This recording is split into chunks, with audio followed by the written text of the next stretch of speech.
Langsung dibaca soalnya.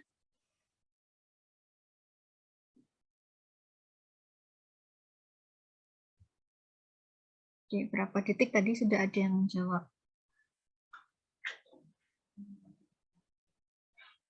Langsung dibaca. Organ berikut yang merupakan organ yang paling sensitif terhadap paparan radiasi.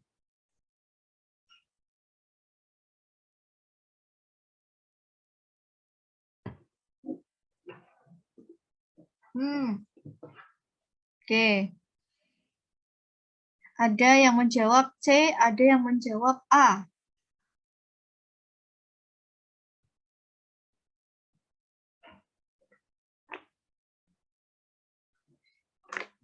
Ada enggak penjelasan di sini? Jadi ini itu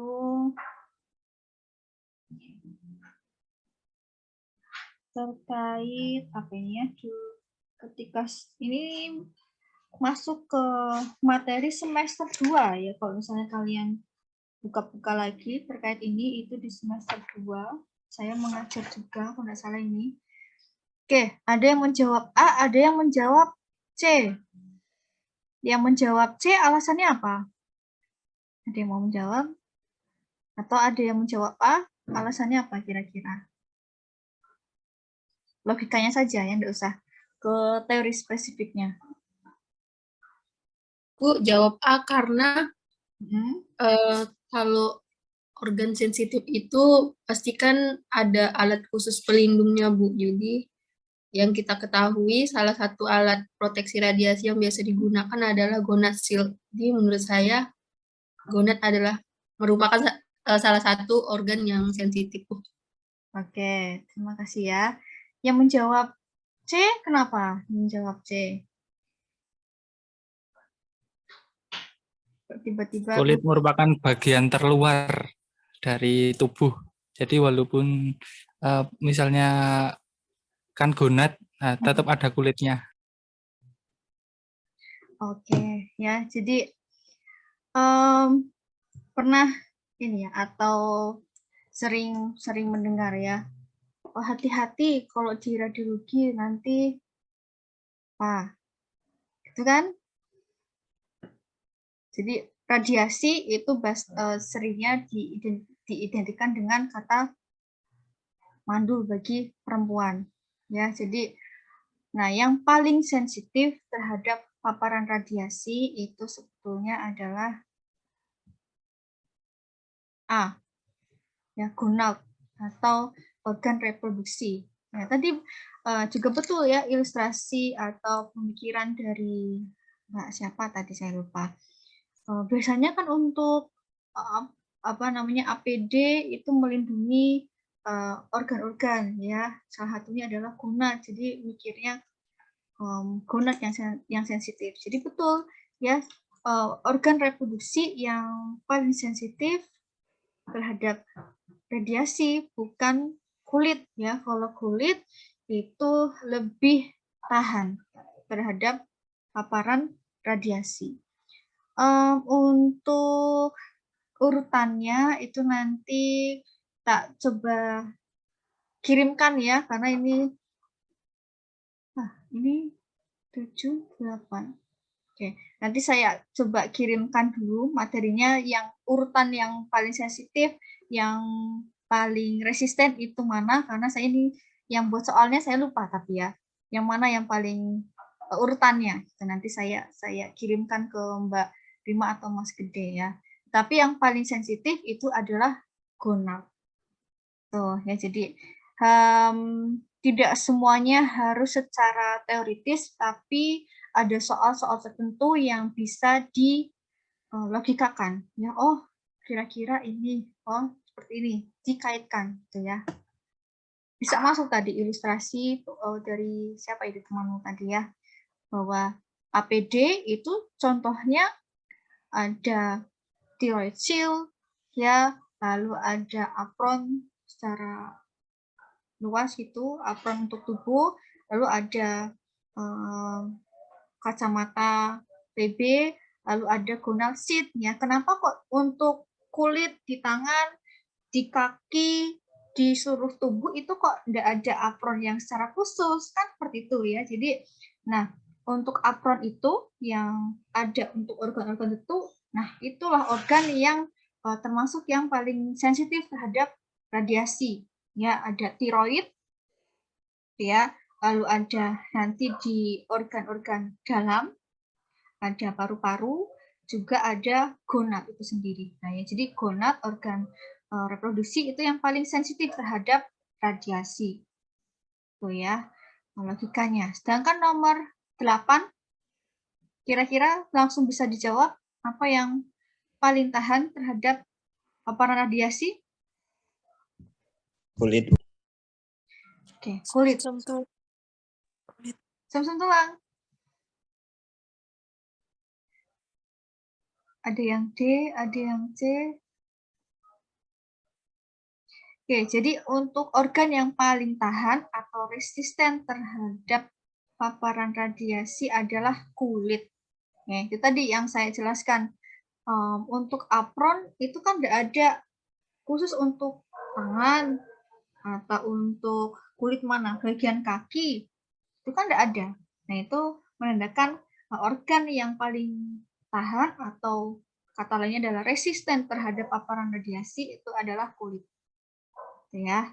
Sedangkan yang paling sensitif terhadap paparan radiasi adalah gonad atau organ reproduksi. Nah, nomor 9. Kira-kira apa jawabannya? Boleh? B, Bu. Jika jarak kita atur semakin jauh, maka yang terjadi adalah Daya tembus semakin kecil. Oke, kita tunggu jawaban lainnya. Teman-teman yang lain kira-kira menjawab apa? D, Bu. Enggak, Bu. Jadi. Boleh ditulis di kolom chat kira-kira apa jawaban nomor 9?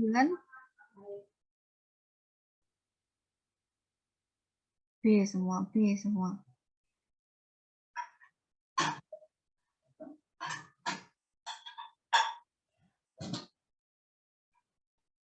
B. Oke, jadi udah ada jawabannya. Oke, ini karena ngeklik sendiri ya. Jadi untuk nomor 9 itu rekan-rekan semua perlu diingat ada kualitas sinar X atau kualitas citra, kualitas sinar X dan kuantitas sinar X ya.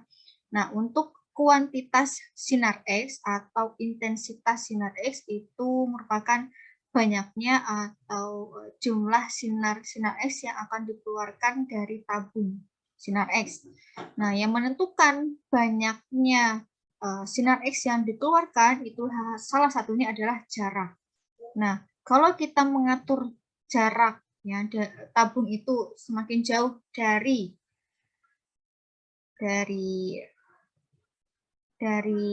image reseptor, maka yang terjadi adalah ini karena kita hubungkan intensitas ya. Jadi kalimat ini mungkin ada betulnya ya karena kita mengatur dengan jarak yang semakin jauh, daya tembusnya juga mungkin ya kemungkinan akan kecil juga karena akan tidak sedekat dengan yang seharusnya ya seoptimal mungkin. Tapi karena diatur dengan jarak yang jauh, daya tembusnya juga memiliki yang kecil. Tapi karena kaitannya dengan soal ini adalah tentang kuantitas atau intensitas sinar X, ya, banyaknya jumlah sinar X yang dikeluarkan, maka yang terjadi adalah jika kita mengatur FFD semakin jauh, maka intensitasnya akan semakin kecil.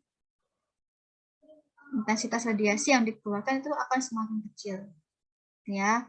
Oke, mungkin nanti untuk daya tembus itu adalah kaitannya dengan pengaturan apa? Yang hubungannya dengan daya tembus. Kira-kira faktor eksposi yang berkaitan dengan fungsi dari daya tembus adalah IV, Bu. IV, Bu. Bu. Ya, kalau intensitas radiasi selain jarak kaitan dengan faktor eksposi itu akan berkaitan dengan MAF. MA, ya. Oke, saya tanya yang simpel. Faktor eksposi itu ada berapa? Ada 3, Bu. Apa saja? KV, KV, MA, dan MA, S. sama S. Oke. Ada yang masih menjawab 2? Nggak ada ya, karena ini pastinya sudah praktek semua di lapangan. Jadi mengatur faktor eksposi itu ada 3, yaitu KV, MA, dan S. Mungkin sebelumnya masih menganggap ada 2, KV dan MAS. Ya. Namun anggapan itu salah, karena ada 3, KV, MA dengan S. Karena MAS itu adalah perkalian antara MA dengan S. MA dengan S, ya itu. Jadi faktor eksposi ada 3. Nah, ketiga hal ini itu akan berkaitan dengan apa? Ya, kalau KV itu untuk kekuatan menembusnya, daya tembus. Jadi kalau misalnya di lapangan butuh melihat tulang ya dari poste misalnya, itu berarti yang harus diatur, dimainkan itu apanya. Lalu untuk MA itu berkaitan dengan banyaknya intensitas radiasi yang dikeluarkan. Nah, itu harus diatur MA-nya. S-nya itu lebih mengatur tentang timing, waktunya, dan sebagainya. Itu berkaitan dengan faktor eksposi. Berkaitan juga dengan kualitas sinar X dan intensitas sinar X. Tuh ya, jadi harus dipahami juga prinsip-prinsip itu, karena mungkin ya kemungkinan di soal UKM bukan pertanyaan yang seperti ini, tetapi lebih ke penerapannya. Misalnya ada contoh pasien datang dengan kondisi fraktur koste, ya dokter ingin melihat fokus pada organnya, organ kostenya. Nah, pertanyaan bagaimana pengaturan faktor eksposi yang tepat, ya kondisi apa yang harus dilihat, kan seperti itu. Ya harus dianalisis. Nah, agar tepat menganalisisnya harus tahu dulu prinsip dasarnya. Ya, tadi ada 3 faktor eksposi, KV, MA, dan S ini berpengaruh ke hal apa. Gitu ya. Nanti boleh dibuka kembali materinya. Oke, berikutnya. Nah, ini tadi mungkin sudah tahu nomor 10, jawabannya apa?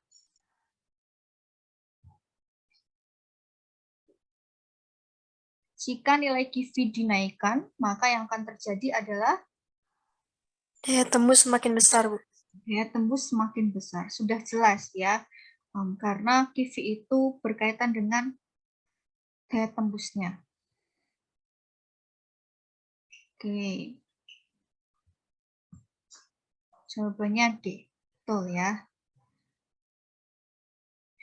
Oke, untuk pendalaman materi pada sore hari ini sudah terlaksana ya, dari disampaikan, semoga bisa mengingatkan kembali, membuka kembali ya ingatan yang dulu sudah ada kan, kalian sudah mendapatkan semua materinya, sudah disimpan di dalam otak. Nah, ini digali kembali, diingat kembali ya. Oh, dulu sudah belajar ini, oh sudah belajar itu, sekarang harus diingat kembali ya. Insya Allah kalau sudah pernah belajar lalu kita mau belajar lagi, nanti belajarnya lebih cepat ya. Harus lebih banyak membaca materi, harus lebih banyak latihan-latihan soal, lalu harus mencari mencari tips dan triknya ketika menjawab soal ya. Tadi contohnya harus bagaimana, harus di-manage waktunya dan lain sebagainya. Oke, ada yang mau disampaikan mungkin sebelum saya Bu, izin bertanya. Terkait soal UKOM kemarin sih, Bu. Mungkin agak menyangkut sedikit mengenai proteksi radiasi. Boleh saya bacakan soalnya, Bu? Boleh, silahkan. Baik, jadi soalnya seorang radiografer menerima pasien dari poliklinik gigi yang membawa surat permintaan foto gigi molar 3 bawah. Apakah alat proteksi radiasi yang tepat digunakan bagi pasien? Yang pertama ada kacamata PB. Halo. Halo, Mbak Dini. radiasinya itu kacamata PB atau tiroid ya, Bu. Tapi kalau misalnya sepengetahuan saya, kalau misalnya yang di foto gigi molar bawah, itu arahnya bakal ke sepalat dulu nggak sih, Bu? Jadi menurut Ibu jawabannya apa, Bu? Bentar, tadi apa saja alatnya? Alat proteksinya itu, yang A itu kacamata PB, yang kedua itu apron, yang B itu apron biasa, Bu. Kemudian yang ketiga sarung tangan PB. Oke.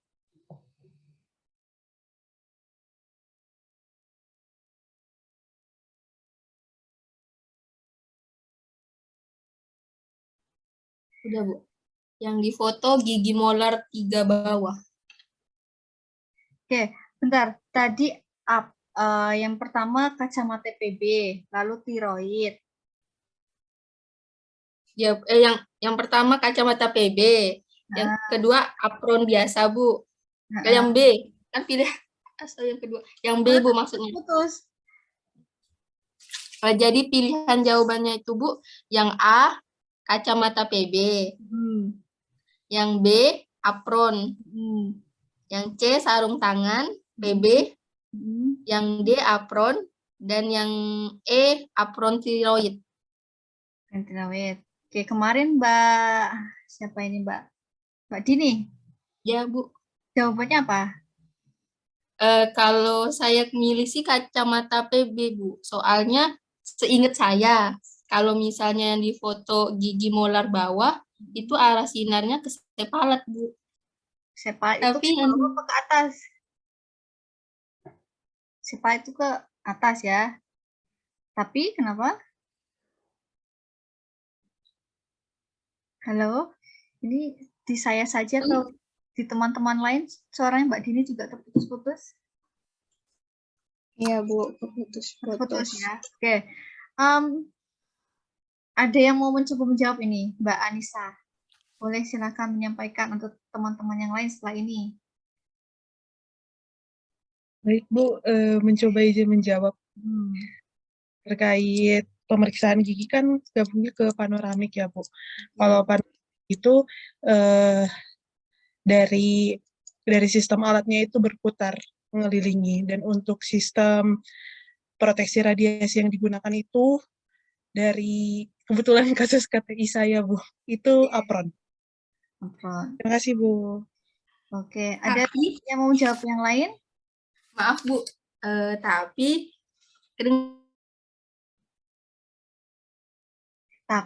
nah suaranya terputus. Saya tidak bisa mendengarkan. Gimana?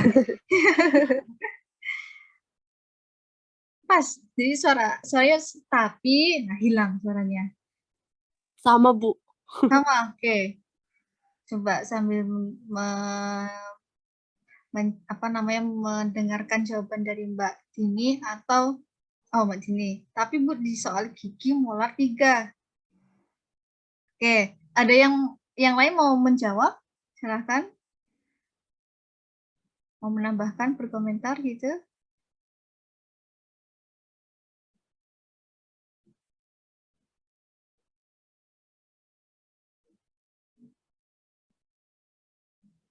Di soalnya ada spesifik dental nggak?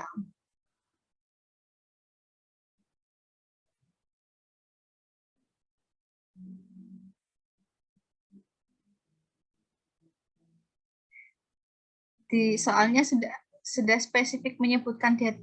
Aulia, silahkan Mbak Aul.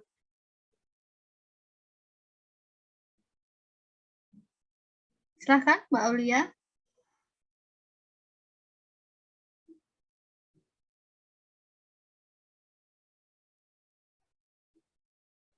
Tidak ada spesifik dentalnya. Tadi Mbak Aulia mau menambahkan?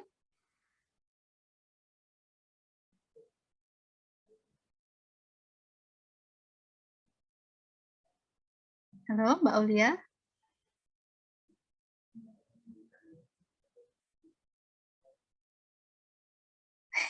Oke, enggak jadi. Oke, ya. Jadi untuk soal Ukomnas juga. Nah, ini perlu diperhatikan juga. Soal-soalnya perlu dicermati dengan teliti. Ada banyak jebakan, ya. Mungkin soal yang kemarin itu dari prodi ya, tryout-nya dari prodi atau sudah dari eksternal dari Pari? Enggak, Bu, dari prodi. Ya, dari prodi ya. Kalau lingkupnya prodi mungkin sudah sering mengerjakan UAS CBT begitu ya. Soal-soalnya ya hampir mirip dengan Ukomnas ya. Ada jebakannya juga. Tetapi tingkat apanya ya? Tingkat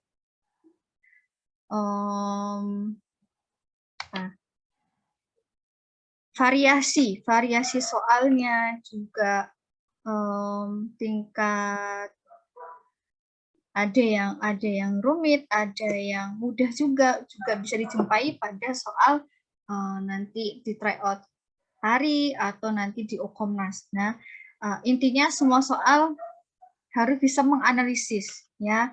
Dan karena perlu adanya analisis dari rekan-rekan semua, karena kan nantinya kalian real ya, kenapa harus ada ujian Ukomnas pada level diploma ya, kenapa yang sarjana kok tidak, kan seperti itu ya. Karena untuk yang diploma itu diharapkan sudah terjun real di lapangan ya, praktek real, dan semuanya itu bukan basic dari teori, tetapi bagaimana mengaplikasikan yang kalian terima dari teori dan real di lapangan, kan ada yang berbeda misalnya ya. Jadi harus pintar untuk menganalisis ya, bagaimana kondisi tertentu A, terus kita harus menggunakan proyeksi apa, atau misalnya kondisi pasien B, ternyata harus dilakukan tindakan secara cepat. Nah, kira-kira penggunaan proyeksi yang tepat bagaimana, faktor eksposisi yang tepat itu bagaimana. Nah, itu tugasnya kalian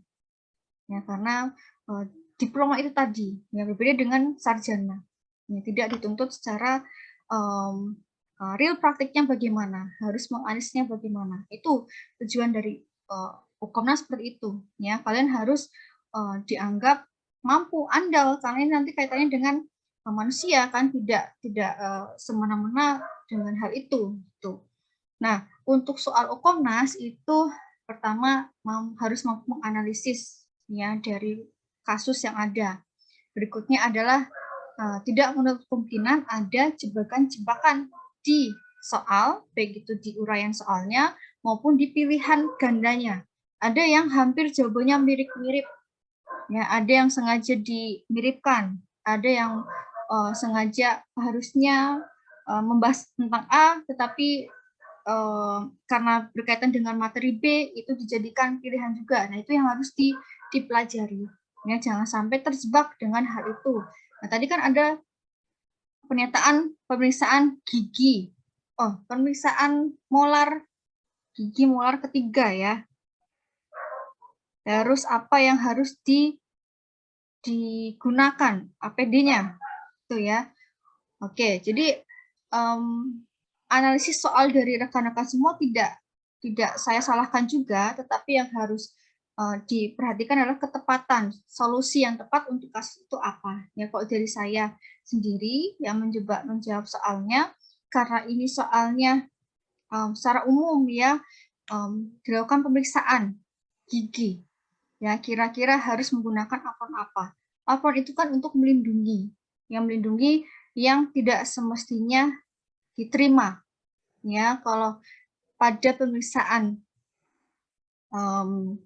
tadi gigi molar 3, tapi kan tidak secara spesifik dilakukan pemeriksaan dental. Ya, itu digunakan apron yang lead apron, ya APD, yang body, yang bukan kepada tiroid maupun pada apa tadi? Kacamata, ya. Jadi itu yang harus diperhatikan, tidak boleh terjebak pada pernyataan soalnya, analisis soalnya, uraian ceritanya, gitu ya. Karena hampir semua soal kan ada uraian terlebih dahulu. Gitu ya. Dari siapa tadi, Mbak Mbak Dini dan yang lainnya. Kita harus cermat dalam membaca soal dan harus cermat dalam menganalisisnya. Contoh yang tadi juga terkait pengaturan jarak. Ya memang itu juga akan mempengaruhi pada si daya tembusnya. Tetapi apakah betul jarak itu yang langsung berpengaruh pada daya tembus ya? Karena ada faktor lain yang fungsinya itu sebagai tembus, yaitu QV. Nah, sedangkan jarak itu lebih ke apa gitu, karena di atas tadi membahas tentang intensitas radiasi ya. Jadi yang tepat adalah jika jaraknya kita naikkan, maka intensitasnya akan semakin kecil. Mungkin seperti itu ya. Oke, mungkin lain kali kalau ada yang ingin ditanyakan boleh ditanyakan, tetapi karena waktunya sudah habis ya, kita perlu akhiri. Semoga nantinya yang dipelajari hari ini mampu mengingatkan kembali ingatan-ingatan yang ada di otak kalian ya, dan juga bisa menambahkan referensi materi yang ada sehingga nantinya untuk tryout berikutnya bisa lulus dan nantinya UKOMNAS juga bisa lulus ya. Dan sedikit ini dari Quran Surat Al-Taubah dan dari Quran Surat Ar-Rod ayat 11, dan dikatakan bahwa bekerjalah kamu, maka Allah akan melihat pekerjaanmu. Begitu juga Rasulnya dan orang-orang mukmin, dan kamu akan dikembalikan kepada Allah yang Maha Mengetahui yang gaib dan yang nyata. Lalu diberitakannya kepada kamu apa yang telah kamu kerjakan. Nah, selanjutnya dari Quran Surat Ar-Rod, sesungguhnya Allah tidak mengubah keadaan suatu kaum sebelum mereka mengubah keadaan diri mereka sendiri.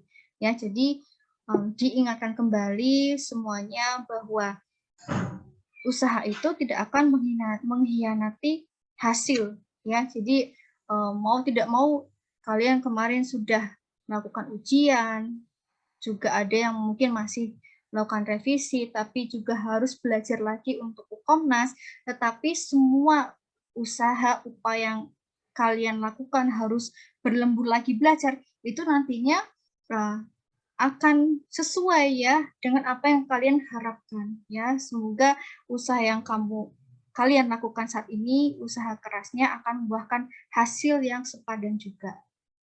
Ya, jadi harus membuang rasa malas itu, mau tidak mau harus membuka kembali buku-bukunya, harus dibuka kembali, harus belajar kembali, gitu ya. Oke, untuk kesempatan kali ini kita akhiri, gitu ya. Silakan kalau misalnya nanti ada yang ditanyakan, boleh ditanyakan, tetapi di lain waktu ya, karena kalau sekarang sudah habis waktunya, sudah mau azan maghrib juga. Oke, mari kita akhiri dengan baca doa kafaratul majelis bersama. Subhanakallah. Bika Asyhadu alla ilaha